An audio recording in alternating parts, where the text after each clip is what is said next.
Welcome to Road to Recovery. Hey there, and welcome to Road to Recovery, advocacy and insights for trucking accidents with Sagi Shaked. Sagi is founder of Shaked Law Personal Injury Lawyers and is ranked as one of the top 100 trial lawyers in the United States by the American Trial Lawyers Association. He has a wealth of experience in personal injury, wrongful death, and complex litigation cases. He passionately advocates for victims and has recovered multi-million-dollar settlements in damages for his clients. I am your host, Kevin Rosenquist, and of course, I am joined by Sagi Shaked. Sagi, great to see you again.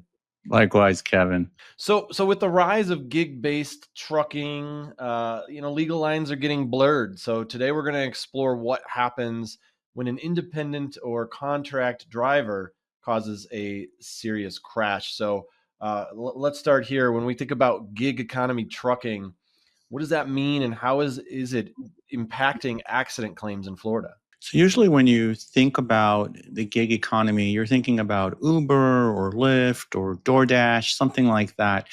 But it's penetrated its way to the trucking company and the trucking industry. And what do I mean? You start seeing it a lot more with Amazon, where you typically think Amazon is delivering the packages, but no, they've hired an Uber Freight or some other type of company. Usually it's an independent contracting company is what they like to call them, to forward the freight or forward over what you ordered and they're going to deliver. So that's kind of what we're seeing with the gig economy.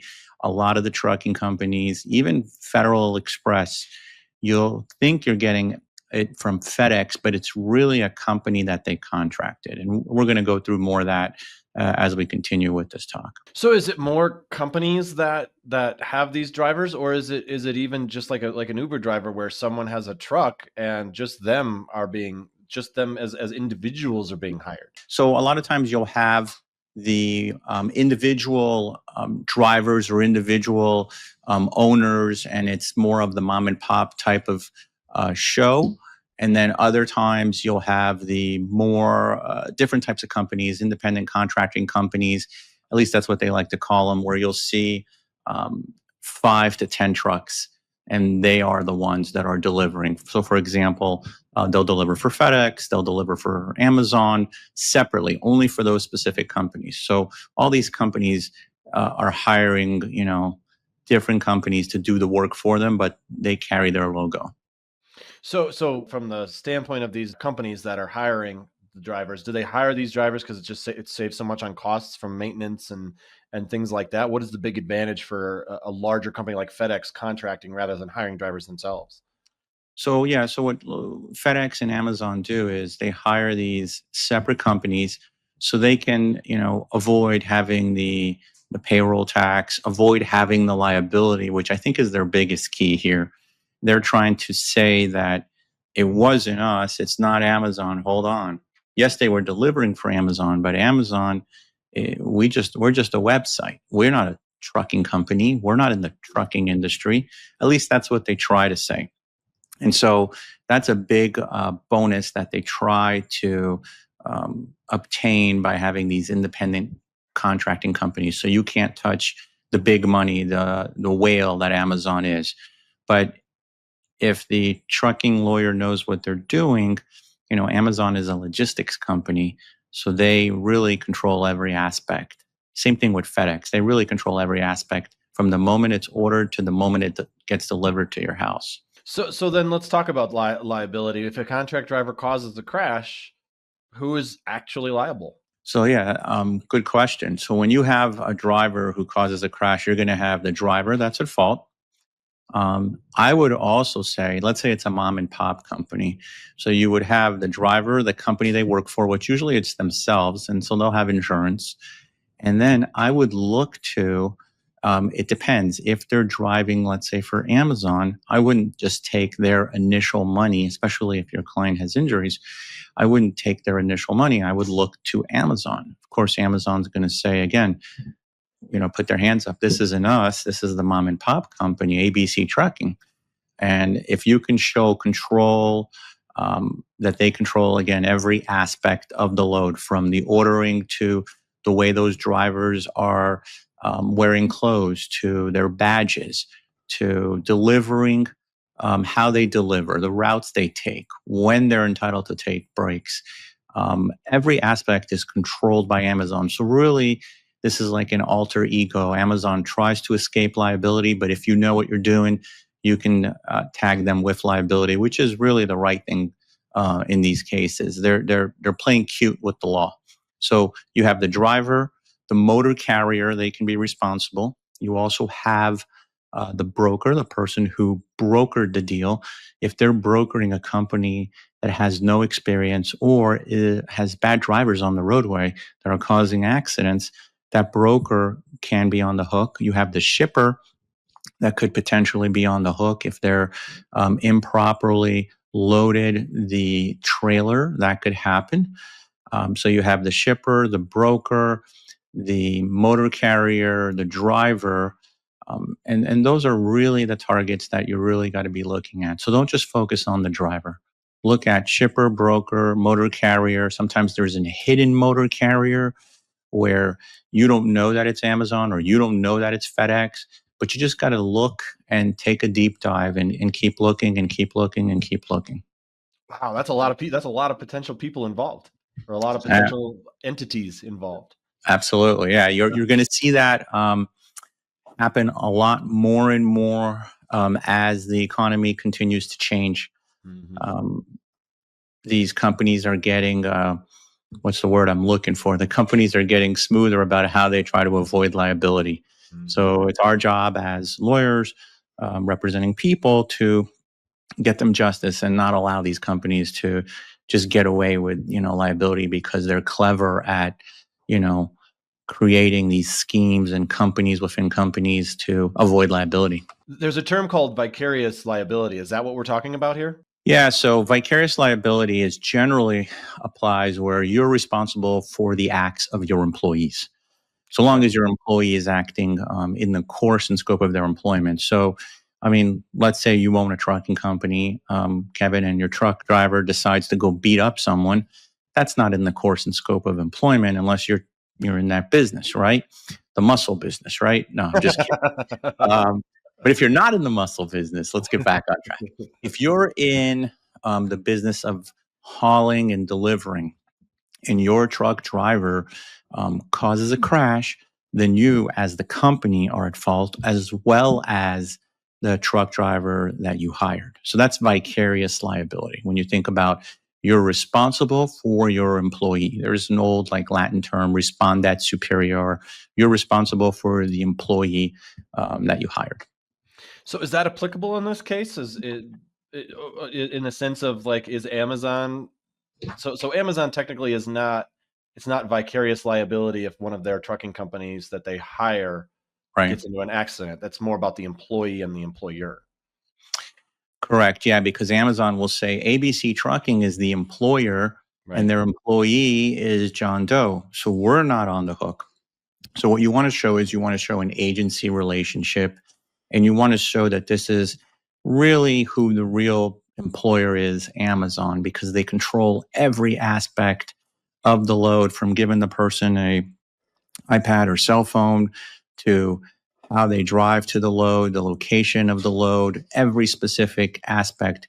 They don't allow any that independent contractor, supposedly, or that contractor to deliver for any other company. So if they're delivering for Amazon, that's all they can deliver for, and they're there from the morning till the night. Amazon keeps them that busy. Just think about how many delivery packages you see if you live in a building, or if you see people order, they're ordering all day long. So Amazon's busy, and they keep their contractors extremely busy. So I don't want to just pick on Amazon. We got the same thing with FedEx and UPS. So FedEx, also does that. They hire. If you look closely on a FedEx truck, what you'll find is on the back left-hand side, that's the passenger side. Sometimes also on the driver's back of the truck portion, if it's a box truck, you'll see the name of the company, the so-called independent contractor. But if you push forward and you push the right way, you'll get FedEx on the hook as well. Interesting. So then for the trucking companies, Can they avoid responsibility by labeling drivers as independent contractors, or at least label, or at least avoid some responsibility? Well, they try, right? Okay. They try to do it. And sometimes I see it where attorneys are don't understand the agency theory concept, and they allow um, these companies to get away with it, and it's wrong. The companies shouldn't do it, and that's why a lawyer really needs to know exactly who to go after and not just give up because the insurance company or the trucking company says, "Hey, they're independent contractors. We have nothing to do with this." Don't believe it. I mean, if it's FedEx, for example, we talked about Amazon, but if it's FedEx, they're wearing the uniform, they're wearing the badge, they're using the FedEx iPad, they're delivering only for FedEx, they're in a FedEx truck, they have the FedEx colors on, they get FedEx benefits. I mean, it's ridiculous for them to say independent contractor, but that's what they do. So our job to ensure that they don't escape liability, and we get justice for our clients. What are some red flags of misclassification in the trucking industry? So first one we just talked about would be the independent contractor, where they're trying to say that the truck driver is an independent contractor. Second one that you would look at is Amazon, for example, or FedEx, the scheduling and the routes. Don't just give up by what they say. Look at the scheduling, look at the routes that they have, check out the uniforms. Again, you're going to see the uniforms, whether it's FedEx or it's Amazon or any of these other companies. Drivers can't drive for anyone else. So that's a red flag if they're trying to say they're independent contractors. Whose truck are they driving? Look at that. Is there a lease agreement in place? You want to know about that. Do they have to follow Amazon company rules? And most of the time, I'll tell you it's true. They do have to follow Amazon rules or FedEx rules. And they don't allow, this is also key, and you'll see this in Amazon and in FedEx, they don't allow the driver to drive for any other company. Meaning, if you work for us, you are not allowed to drive for another company. And so those are some of the red flags with what you call misclassification or mislabeling of drivers or companies, is what I would say. Obviously the insurance companies are, look at these employment setups and they're going to try to blame anyone else. Like you just listed earlier listed all the different entities involved. They're obviously going to try to push the blame on everybody but their own client. How do the courts look at these employment setups? Are they pretty open to saying, okay, like these people, all these different people are responsible because of this, and this, or do they typically just go after whoever crashed? So typically what you're seeing is most lawyers just go after people who crash. But if you use in most states what they have to identify if someone's an agent of someone else, the control test. And usually there's 6 or 7 things that they look for in the control test. So you want to look at your state and specifically whatever state you're in and focus on who has control of that employee. In Amazon, you want to focus on the logistics, right? They control every aspect of that package from the moment it leaves the warehouse to the moment it arrives at your doorstep. So look at the control test when you have one of these cases. That's the key. Now, every state is different, but if you can pass that, then you're no longer limited to these smaller policy limits that you would see on a mom and pop.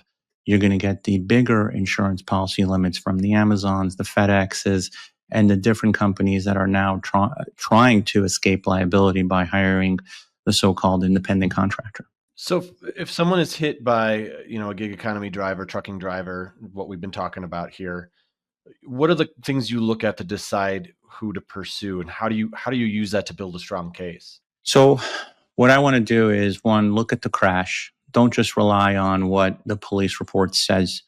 You want to look at the crash. You want to talk to witnesses, and then you want to go inspect that truck. Because when we inspected one of the trucks in our case, you could see that FedEx clearly hires another company or hides behind another company and then tries to, throw their hands up and say, it's not us. We're dealing right now with a case with Interstate Batteries. Same thing. They're plastered all over the truck. but they're saying it's not us. We didn't cause this crash. It's the company, the independent company. But that's nonsense. So focus on the motor carrier, focus on the driver, focus on, if you see the logos there, start digging a little deeper. What I would do in these trucking crash cases, and we've talked about it before, there's usually a dash cam interior and exterior. So inside the cab, you want to get that because that could be, exhibit number one. If the guy or gal that's driving is wearing a uniform for that specific company, you want to look at that as well. Don't ignore that. You want to ask about the badges. You want to ask about what type of computer or system that they're using, how often they have to report, whose company guidelines are they following. Those are all key things to look at. So don't just stop with the police report when you get it. Look deeper, ask the questions. And if you're not sure, ask a lawyer who handles these cases on a more regular basis. Do you think there's some lawyers that may be intimidated by like, hey, I don't want to try to go after someone as big as Amazon or FedEx or UPS or anything like that, so they'll focus on the smaller guy because they think that that's either easier or a better chance of winning? Well, some people want the low-hanging fruit, right? So they take the easy money and they don't want to do the work because if you think Amazon or FedEx are just going to run to pay you, they don't. They fight and they fight and they fight and prepare to fight, prepare to go get your cases ready for trial. Don't look for I want to settle the case quickly. Get your client justice, fight, get it in litigation, take the depositions that you need to take so you can prove your case. Don't just settle for the low-hanging fruit. And that's what I see a lot of lawyers doing, but hopefully they'll start changing their ways and really go after every dollar for their client because the clients deserve justice for what happened. Absolutely. Absolutely. All right. Well, thanks for tuning in to Road to Recovery, Advocacy and Insights for Trucking Accidents with Sagi Shaked. For more information or to connect with Sagi, visit shakedlaw.com. And don't forget to subscribe to our channel. Leave us a review. We greatly appreciate it. Sagi, always appreciate your time. Thanks so much for being here. Thanks, Kevin. Thanks for watching. Be sure to hit that like and subscribe button and leave us a review in the comments.